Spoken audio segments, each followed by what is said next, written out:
सारा जहाँ है जिसकी शरण में, नमन है उस माता के चरण में, बने उस माता के चरणों की धूल, आओ मिलकर चढ़ाएं श्रद्धा के फूल पूजा विधि के साथ में।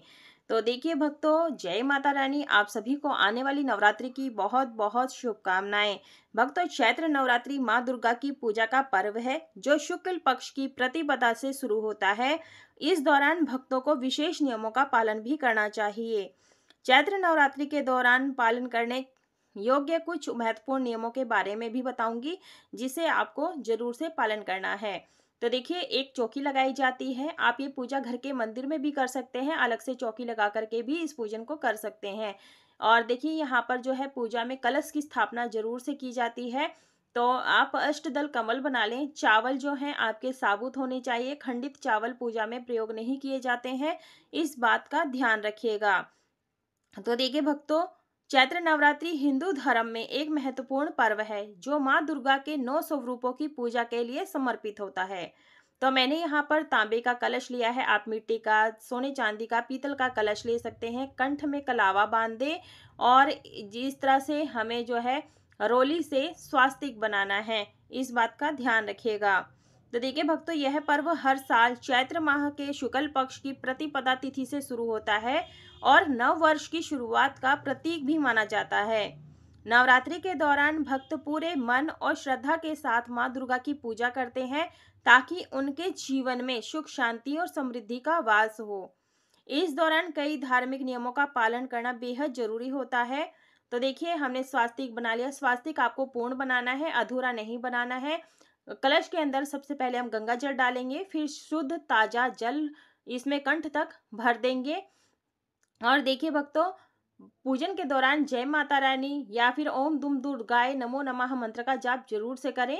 और देखिए, कलश में लगाने के लिए आप अशोका के या आम के पत्ते ले सकते हैं, 5 या 7 या 9, जितनी भी आप चाहें उतनी संख्या में आप ले सकते हैं, लेकिन विषम संख्या होनी चाहिए। इसके बाद में हम रोली से टीक देंगे। तो इस तरह से हमारा पत्ता जो है तैयार हो जाएगा। आप चाहें तो आज के दिन रंगोली बनाएं और घर के दरवाजे पर बंधनवार लगाएं। और दहलीज पूजन आपने नवरात्रि में माता के स्वागत में पूजा करने से पहले करना है। और लौंग, इलायची, सिक्का, सुपारी और अक्षत, पुष्प, ये सभी हम कलश के अंदर डाल देंगे। तो इस तरह से हमारा जो है कलश तैयार हो जाएगा। थोड़ी सी हल्दी पाउडर या हल्दी की गांठ आप इसमें अंदर डाल दें। दुर्वा डाल सकते हैं, इत्र डाल सकते हैं। एक पात्र में हमने चावल लिए हैं, वो रख दिया है। इस तरह से हमारा पूर्ण पात्र तैयार हो जाता है। और यहाँ पर जो है श्री कलश की स्थापना की जाती है। तो चंदन रोली से जटा वाला नारियल पानी वाला होना चाहिए और इस तरह से हमें टीक लेना है। कलावे को हम यहाँ पर 3 बार लपेट देंगे। आप जरूर लपेट दीजिएगा। और देखिए भक्तों, यदि इन नियमों का पालन नहीं किया जाता तो व्रत का पूरा लाभ नहीं मिलता है। इस वर्ष इस पर्व के दौरान तामसिक भोजन से बचना चाहिए, शांति बनाए रखना चाहिए, पूजा विधि का सही पालन आदि अहम है। तो देखिए, हमने चुन्नी लपेट दी है। आप बिना चुनरी के भी इस तरह से कलश की स्थापना कर सकते हैं। और देखिए, नवरात्रों में ज्वारों का जो महत्वपूर्ण स्थान होता है, ज्वारे बोए जाते हैं। तो आप मिट्टी का कुंडारा ले सकते हैं या फिर घर में कोई भी शुद्ध बर्तन हो वो ले सकते हैं। उसमें चंदन रोली से आप स्वास्तिक बना ले। पहले हमें कुंडारे को पूजना होता है गणेश जी का ध्यान करते हुए। और देखिए, स्वास्तिक आपको पूर्ण बनाना है, अधूरा स्वास्तिक नहीं बनाना है। इससे हमें शुभ फलों की प्राप्ति नहीं होती है। और चंदन रोली से हम कुंडारे को भी अच्छी प्रकार से टीक देंगे। तो देखिए, चैत्र नवरात्रि के दौरान पालन करने योग्य महत्वपूर्ण नियमों के बारे में क्या है। तो देखिए, नवरात्रि के समय तामसिक भोजन जैसे मांस, मांसाहार, शराब, तंबाकू से दूर रहें। इस दौरान केवल तामसिक चीजों का परहेज करना है, सात्विक भोजन का ही सेवन करना है। नवरात्रि के पूरे 9 दिनों तक अपने बाल, नाखून और दाढ़ी नहीं कटवानी चाहिए, क्योंकि ये शरीर के पवित्र हिस्से माने जाते हैं। और देखिए, हमने बालू रेत ली है। बालू रेत आप पार्क से, तालाब के किनारे से ला सकते हैं। और इसके बाद ज्वारे बोए जाते हैं। ज्वारे आप साफ सुथरा ले, घुने हुए ज्वारे नहीं ले, नहीं तो आपके ज्वारे उगेंगे नहीं। तो आप इस तरह से ऊपर से थोड़ी सी हल्की मिट्टी परत की डाल दें ताकि ये अच्छे से उग जाएं। आप जौ को पहले से भिगो करके भी रख सकते हैं या फिर आप डायरेक्ट इस तरह से डाल दें और हाथ की सहायता से जल को सींच देंगे। तो यहाँ पर हमने जल में गंगा जल मिला लिया है। इसके बाद हम यहाँ पर सींच रहे हैं। तो जब भी आप पूजन करेंगे तब आपने सबसे पहले इसमें थोड़ा सा जल सींचना होता है। तो ये हो गई हमारी पहले दिन में जो है ज्वारे बोए जाते हैं, पूरे 9 दिनों तक चौकी पर ही विराजमान रहेगा। यदि आप अखंड दीपक जला रहे हैं तो आप जलाएं, लेकिन थोड़ा सा दूर रखें ताकि माता रानी को ताप ना लगे। दीपक जला करके हम संकल्प लेंगे अक्षत पुष्प लेकर के सभी देवी देवताओं से कि आप हमारे पूरे 9 दिनों तक हमारे घर में विराजमान हो जाएं और अपनी कृपा दृष्टि बनाए रखें और हमारी पूजा और व्रत निर्विघ्न संपन्न हो, ऐसी कामना करते हुए अक्षत पुष्प छोड़ देंगे। जल का छींटा हम लगा देंगे। व्रत के दौरान सरसों और तिल का तेल का जो है सेवन ना करें।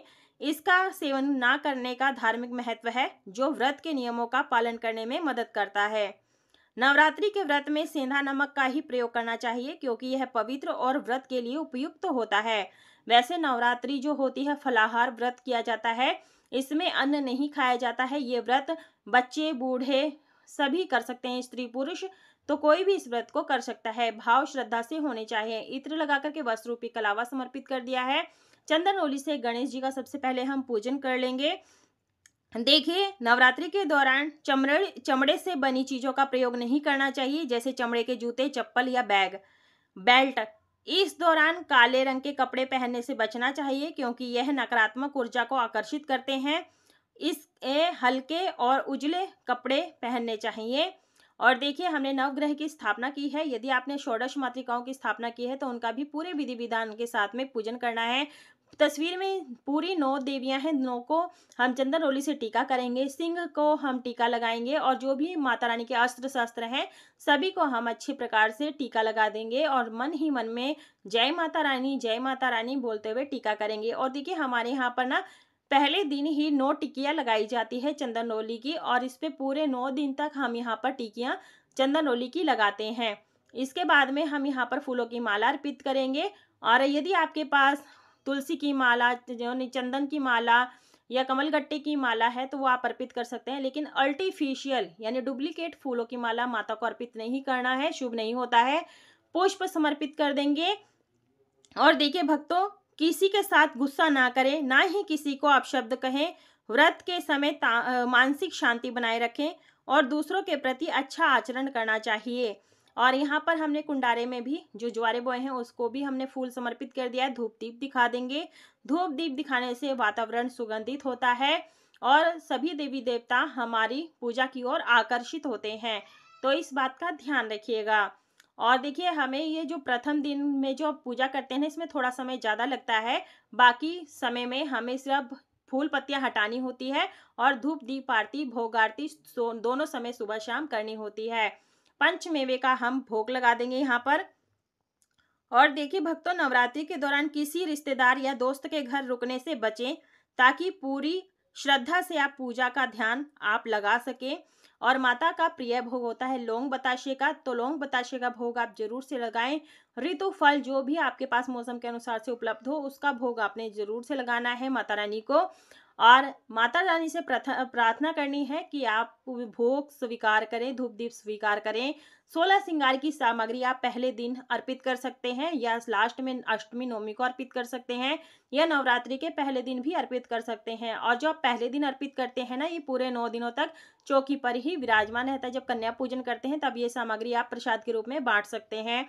और सब पूजा हो जाने के बाद में आपने यहाँ पर दुर्गा सप्तशती का पाठ करना है, दुर्गा चालीसा का पाठ कर सकते हैं, दुर्गा के मंत्रों का जाप कर सकते हैं। ओम दुम दुर्गाए नमो नमः मंत्र का भी जाप कर सकते हैं। नवरात्रि की व्रत कथा की पुस्तक आती है, आप वहां से कथा भी सुन सकते हैं, पढ़ सकते हैं। और देखिए भक्तों, नवरात्रि में पूजा सामग्री क्या होती है, कलश की स्थापना कैसे की जाती है, ज्वारे कैसे बोए जाते हैं, इसका ऑलरेडी वीडियो हमारे चैनल पर आ चुका है, आप जरूर देख लीजिएगा, लिंक आपको डिस्क्रिप्शन में मिल जाएगा। तो देखिए दुर्गा सप्तशती के पाठ होते हैं, इसमें पढ़ सकते हैं। अंत में आरती दी होती है, दुर्गा चालीसा की आरती होती है, दुर्गा आरती होती है, आप पढ़ लीजिएगा। और पढ़ने के बाद में ये जो पुस्तक है ये आपने चौकी पर ही रखनी है, जब भी आप पूजा करेंगे उसके बाद में आप पाठ कर सकते हैं। और अक्षित पुष्प माता रानी को समर्पित कर देंगे। क्षमा प्रार्थना करेंगे कि कथा पढ़ते समय कोई गलती हो गई हो तो क्षमा करें। और देखिए भक्तों, घर की साफ सफाई का खास ध्यान रखें क्योंकि स्वच्छता से घर में सकारात्मक ऊर्जा का प्रवाह होता है। और देखिए नवरात्रि के पूरे 9 दिनों में एक छोटी सी अग्यारी की जाती है। मट्टी का कुंडारा लिया है, गाय के उपले को हमने सुलगा लिया है, गैस पर पका लिया है, नारियल के टुकड़े रखे हैं, जल का छींटा लगा दिया है, चंदनौली से हम टीका कर देंगे, पुष्प समर्पित कर देंगे, कपूर या फिर घी से आप बाती जला करके हवन जो है अग्यारी को, अग्नि माता को प्रज्वलित कर लेंगे। और यहाँ पर सबसे पहले गणेश जी के नाम की एक घी से आहुति देंगे, फिर नवग्रह के नाम की आहुति देंगे और माता रानी के नाम की आहुति देंगे। षोडश मातृकाएं स्थापित किए थे उनके नाम की आहुतियां देंगे। और मंत्र नहीं आता है तो जय माता दी जरूर से बोलते रहें, या फिर ओम दुम दुर्गाए नमो नमः मंत्र का जाप करते हुए आहुति हवन सामग्री आपने अर्पित करनी है, जिस तरह से मैंने पकड़ा हुआ है। और या फिर ओम ह्रीं क्लीं चामुंडै विच्चै नमः स्वाहा, ओम ह्रीं क्लीं चामुंडै विच्चै नमो नमः स्वाहा, ऐसे बोलते हुए आपने आहुतियां देनी है। आप यहाँ पर 5, 7, 9, 11, 108 की संख्या में आप आहुतियां दे सकते हैं। और मंत्र आपको मैंने बता दिया है, आपको डिस्क्रिप्शन में भी मंत्र मिल जाएगा, आप जरूर से देख लीजिएगा और आप इस तरह से हवन कर सकते हैं। हवन करना बहुत ही शुभ रहता है, घर में पॉजिटिविटी आती है। तो देखिए हमने यहाँ पर फिर से घी की आहुति डाली है, ताकि जो है हमारे जो भोग सामग्री हम यहाँ पर अर्पित करते हैं, आहुतियाँ देते हैं, तो वो अच्छे से अग्नि प्रज्वलित हो जाए। तो देखिए ध्यान दीजिएगा, कभी भी आप अग्यारी करते हैं तो धुएं में अग्यारी नहीं की जाती है। और देखिए यहाँ पर लौंग का जोड़ा हम घी में डिप करके माता को समर्पित करेंगे। किसी किसी के यहाँ पर लौंग के जोड़े 5 या 7 अर्पित किए जाते हैं, जैसे आपके यहाँ पर होता हो आप वैसा करें। और देखिए जो भी आपने भोग प्रसाद माता को अर्पित किया है घी में लगा करके अग्यारी में जरूर से डालें, इससे सूक्ष्म रूप से जो है भोग प्रसाद सभी देवी देवताओं तक पहुंच जाता है, माता रानी तक पहुंच जाता है। इस बात का ध्यान रखिएगा। देखिए भक्तों, नवरात्रि के दौरान सुबह और शाम घर में माँ दुर्गा की पूजा और आरती का आयोजन करें, ताकि व्रत का पूर्ण फल आप सभी को प्राप्त कर सके। तो देखिए इस बार माता रानी हाथी पर सवार होकर आ रही हैं और ये साल बहुत ही शुभ होने वाला है। तो आप जरूर से माता रानी की पूजा करें और भावपूर्वक आरती करें।